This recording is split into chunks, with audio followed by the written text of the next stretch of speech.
अस्सलाम वालेकुम friends, memory stock में खुशामदीद। एक बादशाह अपने महल की छत पर चहलकदमी कर रहा था। उसी दौरान बादशाह की नज़र महल के नज़दीक एक गढ़ की छत पर पड़ी, जहां एक बहुत ही खूबसूरत औरत कपड़े सुखा रही थी। बादशाह ने अपनी एक बांदी को बुलाकर पूछा कि ये औरत कौन है। बांदी ने कहा, बादशाह सलामत, ये आपकी गुलाम फिरोज़ की बीवी है। बादशाह पर उस औरत के हुस्न जमाल का जादू सा छा गया था। बादशाह उस हसीन जमील औरत तक पहुंचने के तरीके सोचने लगा।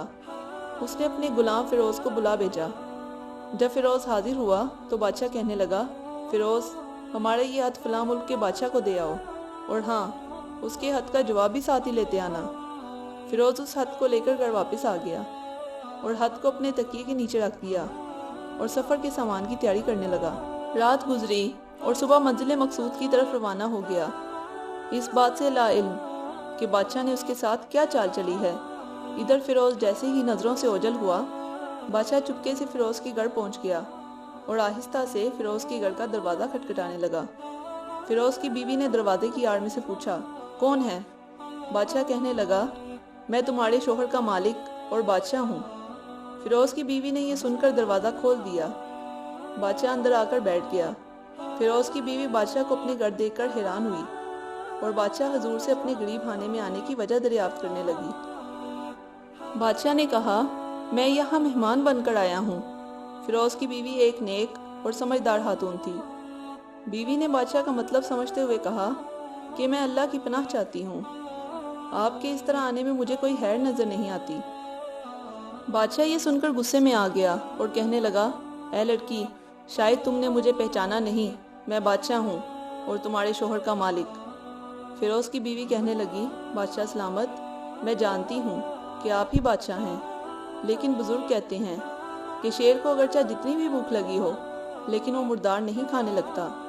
और बादशाह सलामत, आप तो उस कटोरे में पानी पीने आ गए जिसमें आपके कुत्ते ने पानी पिया है।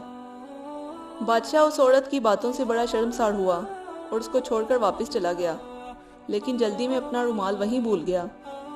फिरोज़ को आधे रास्ते में याद आया कि जो खत बादशाह ने उसे दिया था वो तो घर पर ही छोड़ आया है। उसने घोड़े को तेजी से वापस मोड़ा और अपने घर की तरफ लपका। फिरोज़ अपने घर पहुंचा तो तकिए के नीचे से हाथ निकालते वक्त उसकी नज़र बिस्तर पर पड़े बादशाह के रुमाल पर पड़ी, जो बादशाह जल्दी में भूल गया था। ये देखकर फिरोज़ का सर चकरा गया। ये देखकर वो समझ गया कि बादशाह ने उसको सफ़र पर सिर्फ इसलिए भेजा ताकि वो अपना मतलब पूरा कर सके। फिरोज़ हाथ लेकर चल पड़ा और काम ख़त्म करने के बाद बादशाह के पास वापस आया।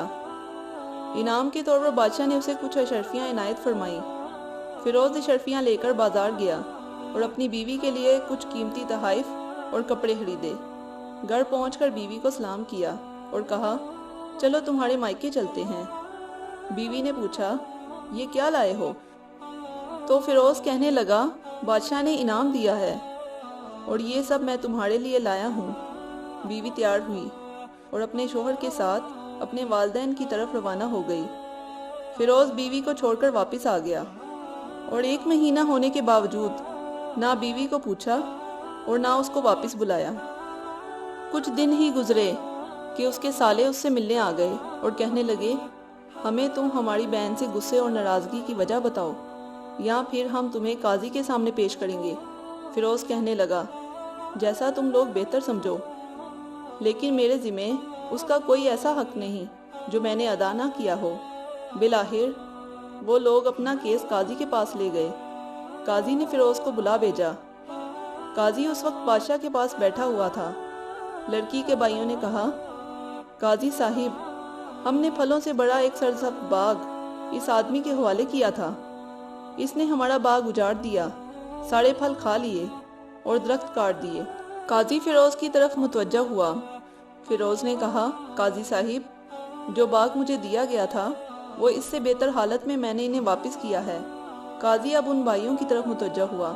उन्होंने कहा, हाँ, वैसे तो वही हालत में वापस किया है, लेकिन हम इससे बाग वापस करने की वजह पूछना चाहते हैं। काजी कहने लगा, हाँ फिरोज़, क्या कहते हो? फिरोज़ ने कहा, काजी साहिब, मैंने बाग किसी बुग़्ज़ या नफ़रत की वजह से नहीं छोड़ा, बल्कि इसलिए छोड़ा कि एक दिन میں باغ میں داخل ہوا تو میں نے وہاں شیر کے پنجوں کے نشان دیکھے۔ بس مجھے خوف ہوا کہ شیر مجھے کوئی نقصان نہ پہنچا دے، اس لیے شیر کے اکرام کی وجہ سے میں نے باغ میں جانا بند کر دیا۔ بادشاہ جو ٹیک لگائے یہ سب باتیں سن رہا تھا، سب سمجھ گیا اور کہنے لگا، فیروز اپنے باغ کی طرف مطمئن اور امن کے ساتھ جاؤ، واللہ اس میں کوئی شک نہیں کہ شیر تمہارے باغ میں آیا تھا، لیکن وہ وہاں نہ تو کوئی اثر چھوڑ سکا، نہ ہی کوئی پتا توڑ سکا اور نہ ہی کوئی پھل کھا سکا۔ وہ وہاں پر تھوڑی دیر ٹھہرا اور مایوس ہو کر واپس لوٹ گیا۔ خدا کی قسم میں نے کبھی تمہارے جیسے باغ کی گرد لگی مضبوط دیواریں نہیں دیکھیں، اور کیس برخاست ہو گیا۔ فیروز اپنی گڑھ واپس لوٹ آیا اور اپنی بیوی کو بھی واپس لے آیا۔ نہ تو قاضی کو پتہ چلا نہ ہی کسی اور کو کہ ماجرا کیا تھا۔ خاوند اور بیوی کی محبت کا ہونا دنیا میں اللہ کی کسی نعمت سے کم نہیں، اس لیے ہمیں چاہیے کہ ایسے مقدس رشتوں میں بدگمانی سے بچیں تاکہ زندگی جنت بن سکے۔